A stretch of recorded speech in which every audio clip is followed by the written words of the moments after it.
l'humanité, eh bien vous pouvez prier pendant 1000 ans, mais que votre prière ne sera pas acceptée.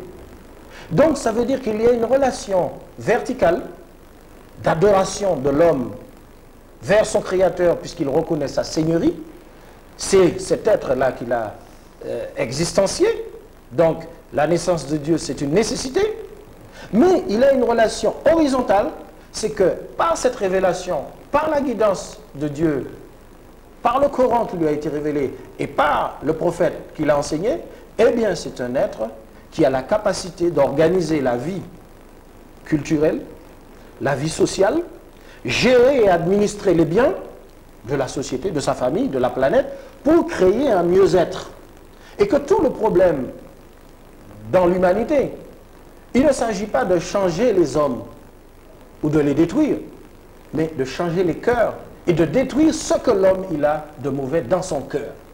Et la philosophie du Coran et l'enseignement mohammedien, l'enseignement du prophète, nous donnent des éléments pour, c'est-à-dire que l'humanité spirituelle de l'homme prenne le dessus sur son animalité. Et c'est en ce sens que nous devenons libres, à condition que nous ne sommes pas prisonniers de nos instincts, que nous ne sommes pas rivés dans nos passions et que nous pouvons être un être positif. Mais aujourd'hui, l'islam est opprimé, le musulman il est opprimé parce que l'humanité n'a pas la possibilité de percevoir cet aspect positif de l'islam.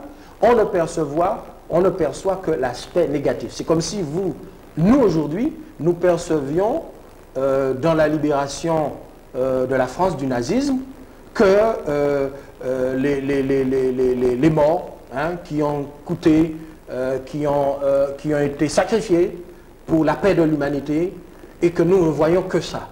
Mais nous ne voyons pas le côté positif de l'islam et c'est pour cela que nous disons qu'en dehors des questions politiques, eh bien le centre de l'islam c'est la spiritualité. Il y a une relation verticale que l'homme doit assumer par rapport à son Créateur et c'est individuel mais c'est collectif.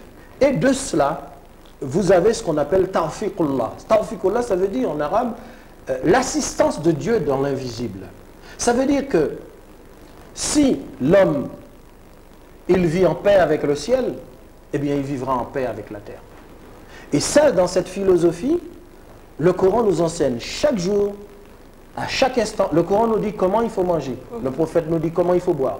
Même lorsque nous avons des relations sexuelles avec notre épouse, eh bien le Coran nous donne des injonctions, des directives en matière sexuelle. Le Coran abolit un certain nombre de choses comme l'homosexualité, comme tout ce qui est perversion. Donc le Coran, Dieu il dit que Zalika al-kitab la riba fi hudan lil muttaqin. Voilà le livre, voici le livre qui ne doit pas être mis en doute. Le livre qui doit servir de guide à ceux qui craignent. Donc la piété dans l'islam, la crainte de Dieu, c'est la taqwa. Donc vous voyez que le tawhid, ce qu'on appelle l'unicité de Dieu, c'est au centre de la prière, de la croyance, mais c'est au centre des relations avec l'individu, des relations culturelles, des relations sociales. Donc lorsqu'on s'éloigne du tawhid, ce qui veut dire de la croyance en l'unicité de Dieu, et on tombe directement dans ce qu'on appelle l'associationnisme, on tombe sous l'empire des passions, et on tombe sous l'empire de Satan, je veux dire, du mal, tout ce qu'il y a d'aberrant. Je comprends bien cela, mais puisque justement on parle religion, on parle d'humanité, être en paix, vivre l'humanité dans l'harmonie, c'est être en paix d'abord dans son esprit. Vous êtes d'accord avec cela déjà? Dans son esprit, être d'accord. Et s'il y a des contraintes, s'il y a, oui, des contraintes d'abord, est-ce que c'est pas ce qui fait naître justement cette division dans l'esprit? Et comment peut-on être en paix entre le ciel et la terre si déjà dans notre esprit, il peut y avoir cette division? Vous voyez, il y a aussi, vous parlez donc, bon, la religion, l'islam, qu'importe toutes les religions, il y a eu des guerres de religion et de nouveau, enfin, quand il y a un esprit de nationalisme ou un esprit religieux fermé, il y a des guerres. Alors, vous qui souhaitez la paix, comment faire en sorte pour que l'humanité puisse être une Oui. C'est-à-dire que, vous savez, je vais vous donner un exemple, c'est-à-dire que pour les musulmans, il y a l'époque, ce qu'on appelle l'époque du califat. C'est-à-dire que les musulmans, nous les musulmans, chiites comme sunnites, nous aspirons, quel que soit là où nous nous trouvons, à obéir à un chef unique. C'est comme en Europe, par exemple, où maintenant il y a la CEE, où les Européens vont abdiquer de leur nationalité.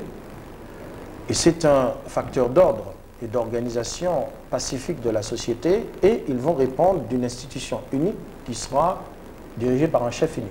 Nous, les musulmans, l'âge d'or de l'islam, c'est l'époque du prophète, bien sûr, mais après la mort du prophète, c'est l'époque du califat, où tous les musulmans du monde, quelle que soit leur race, quel que soit le lieu géographique qu'ils se trouvent, ils sont gérés par un chef unique.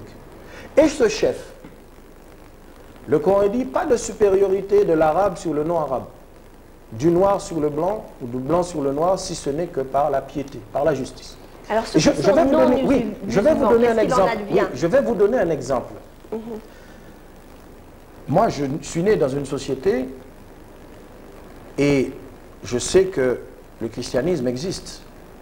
Nous sommes des citoyens français, citoyens de la République et chrétiens, mais jusqu'à maintenant, le christianisme en Europe, ou la société en Europe, n'est pas prête à admettre qu'un noir chrétien, citoyen, soit président de la République ou Premier ministre. Alors que, on vous dira non, c'est pas à cause de la religion que vous ne pouvez pas être Premier ministre ou président, on vous dira c'est la laïcité.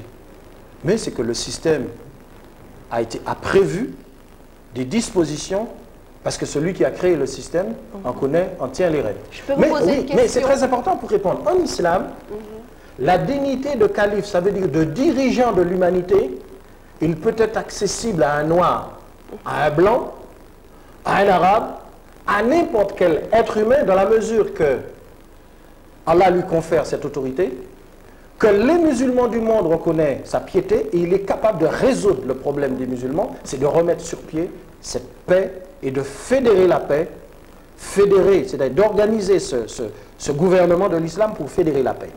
Et justement, cette question de paix, dans l'esprit de l'islam, est indispensable, est indissociable de l'organisation de l'humanité, de l'organisation de la société. Parce que, en réalité, vous savez que aujourd'hui, il y a ce qui s'appelle l'impérialisme. Ça veut dire